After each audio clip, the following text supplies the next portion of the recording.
Air Liquide devient donc historiquement le 11e groupe français à dépasser ce cap, ce seuil symbolique des 100 milliards d'euros à la Bourse de Paris. Bonjour Thibault. Bonjour David. Thibault Prébet, directeur général adjoint de la financière Arbevel. On se dit quand même que c'est une prouesse comme de... Alors oui, vous allez me dire Nvidia 2000 milliards, Apple, d'accord, ok, mais à l'échelle européenne et française, c'est une prouesse de dépasser ce seuil encore une fois. Dans le monde, j'ai regardé, c'est dans les Échos, 131 boîtes qui pèsent plus de 100 milliards en bourse. Il y en a 80 sur 130 qui sont aux États-Unis.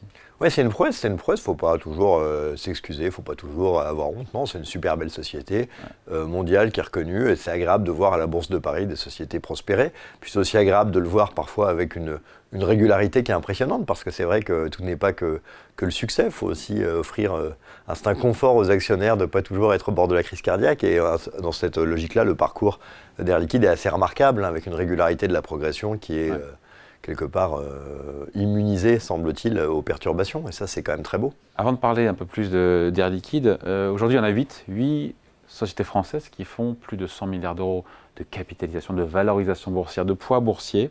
Qu'est-ce que toutes ces boîtes ont en commun ? Ou pas d'ailleurs, il n'y a vraiment aucun rapport entre...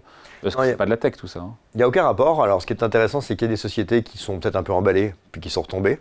On a eu l'emballement sur Orange au cœur de la bulle Internet, qui n'a quand même pas passé une grande partie de sa carrière au-dessus des 100 milliards. Maintenant qu'il n'y en a plus que 8, il y en a eu 11, dont faisait Orange. C'est ça, Orange, mais... on pourrait parler d'EDF, qui encore a connu des fluctuations, qui à un moment donné, tout le monde s'est emballé, n'est pas revenu. Donc on peut rentrer dans ce club et en ressortir. Voilà, mais ce qui est intéressant, c'est qu'on peut aussi y rentrer et puis y rester de manière finalement assez stable. On pourrait citer des sociétés comme Sanofi ou Total qui sont rentrées, sont jamais non plus allées à l'aube ou à l'orée d'un nouveau club et qui sont restées sur un 100+.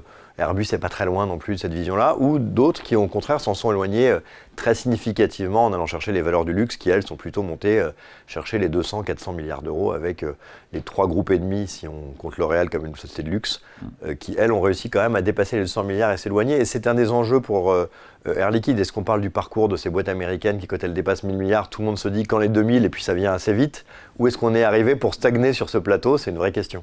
Bon, Air Liquide, donc on en parle parce que voilà, c'est l'actualité. Dernier à rejoindre ce club très select, spécialiste des gaz industriels. Son parcours boursier, Thibault, c'est un modèle du genre. C'est effectivement, vous le disiez, d'une régularité de la performance absolument incroyable. 28% sur 1 an, 60% sur 3 ans, 106% sur 5 ans, 190% sur 10 ans. Enfin, c'est incroyable, c'est cette régularité de la performance. C'est incroyable, ça s'explique par une caractéristique que Air Liquide est la seule à avoir. C'est que Air Liquide ne rentre dans aucune case, parce qu'Air Liquide rentre dans presque toutes les cases, qui n'existent pas. C'est-à-dire que vous voulez une société mondiale, qui est pour toutes les sociétés industrielles qui utilisent quasiment toutes du gaz, un peu à l'instar de General Electric qui était vu comme une sorte de baromètre de l'économie mondiale, vous avez Air Liquide qui a tout à fait ce rôle-là.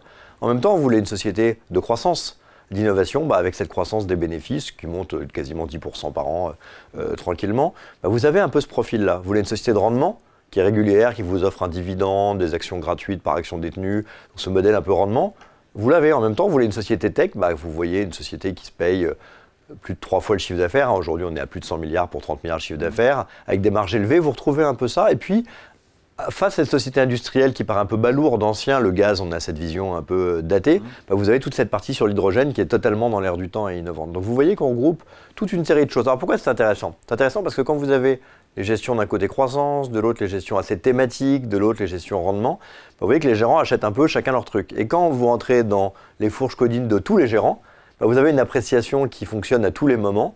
Et du coup, vous avez à la fois une régularité boursière et puis des nouveaux acheteurs tout le temps. Donc cette histoire d'Air Liquide se singularise par sa capacité à être à la fois fleuron de l'ancienne économie et de la nouvelle et finalement de plaire un peu à tout le monde. Et de rester une valeur bon père de famille. Exactement. Est-ce qu'elles ont en commun, toutes ces 8 entreprises qui pèsent plus de 100 milliards d'euros en bourse, elles ont tout en commun d'être une brique essentielle d'un portefeuille? Il faut avoir ces 8-là aujourd'hui en portefeuille. Non, pas forcément. Après, il y a deux problématiques. La première problématique, c'est qu'est-ce que vous avez envie d'avoir dans votre portefeuille, et la deuxième, c'est est-ce que vous vous gérez ou pas par rapport à un indice de référence. C'est sûr que si vous voulez vous gérer par rapport au CAC 40, qui est votre indice, vous prenez les valeurs de luxe, vous allez vite taper dans les 30-40% de l'indice.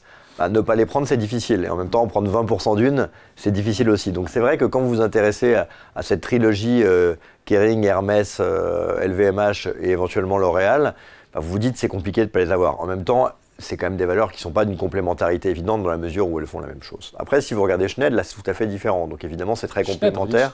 On dit pas Schneider? Oui, Schneider.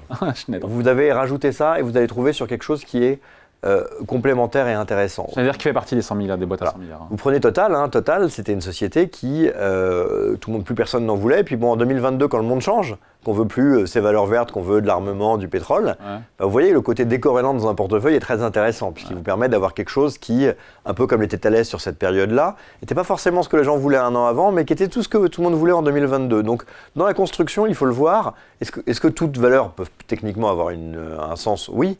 Après, il faut aussi faire attention à la construction globale du portefeuille et aux corrélations. Maintenant, une société qui a atteint 100 milliards, c'est sûr que c'est déjà quelque chose d'intéressant en soi, mais ce qui intéresse souvent l'investisseur surtout, c'est au-delà de ça, qu'est-ce qui peut aller à 500 milliards? Et là, c'est un débat qui est un petit peu différent. Il y en a en zone euro, des capitalisations à 500.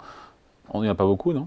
Pas beaucoup. Alors, ce qui est très amusant et intéressant à remarquer, c'est que dans les gérants européens, effectivement, on connaît bien LVMH, on connaît beaucoup ASML, qui en plus a plus de flottants que LVMH. Alors, on est vraiment dans la machine-outil pour fabriquer des semi-conducteurs. Donc, on vend des trucs à 200, 300, 400 millions d'euros. Donc, c'est vraiment quelque chose qui est à la pointe.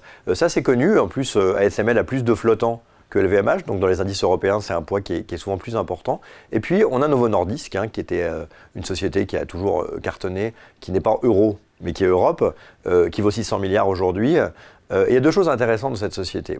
La première, c'est qu'elle est à la pointe dans l'innovation avec ce sujet GP1, vous savez, de ces éléments médicaux contre l'obésité qui révolutionnent un peu la vie aux États-Unis. Voilà, avec Eli Lilly, qui sont les deux choses où en fait, on se dit quasiment qu'il n'y aura plus d'obèses, il n'y aura plus d'opérations, besoin de stents, enfin tout le monde rentre dans des réactions. Donc c'est en train de dessiner la bourse et l'innovation en santé mondiale. Ce qui est intéressant, c'est que quand Sanofi, il y a très longtemps, il y a pas loin de 20 ans, passe le seuil des 100 milliards. À l'époque, Novo Nordisk vaut 5 milliards. Et aujourd'hui, il en vaut 600. Donc ce qui est intéressant, c'est que Sanofi en vaut toujours 100 et quelques. Voilà. Donc ce qui est intéressant, c'est de voir que là, le parcours, il est parfois plus important que le montant. Ça, c'est un premier point. Puis le deuxième point, c'est de voir aussi que chaque société a un but. Il y a des sociétés de pure croissance qui ne versent pas de dividendes. Donc on peut se dire, en France on a eu l'habitude avec Orange, Total de parler de dividendes, donc on se dit quand on est au plus haut il faut vendre parce qu'on est au plus haut. Dans d'autres pays, vous regardez le Nasdaq, depuis les plus hauts de 2012 on a quadruplé, donc c'est pas du tout le sujet parce que comme c'est pas des sociétés de rendement, on attend des nouveaux plus hauts chaque année. Vous voyez, c'est pas la même typologie, il y a des sociétés comme Total, comme l'a été Orange qui versent des gros dividendes, donc vous attendez pas toujours des nouveaux plus hauts, et il y a des sociétés qui en versent pas ou très peu. Et là, vous avez une légitimité à considérer que si la société déroule, il n'y a pas de raison de faire des nouveaux plus hauts tous les ans. Donc il faut aussi trouver cette image-là. Et là encore, Air Liquide a ce côté un peu hybride, effectivement, à la fois bon père de famille, puis à la fois une croissance qui semble durable, qui la met un peu des deux côtés, et donc qui effectivement donne l'impression à chaque investisseur que l'avoir soit à travers ses fonds, qui aiment tous beaucoup Air Liquide, soit en direct, peut pas tellement être une grossière erreur. Allez, merci beaucoup. Explication signée Thibaut Prébet, directeur général adjoint de la financière Arbevel. Merci à vous. Merci beaucoup.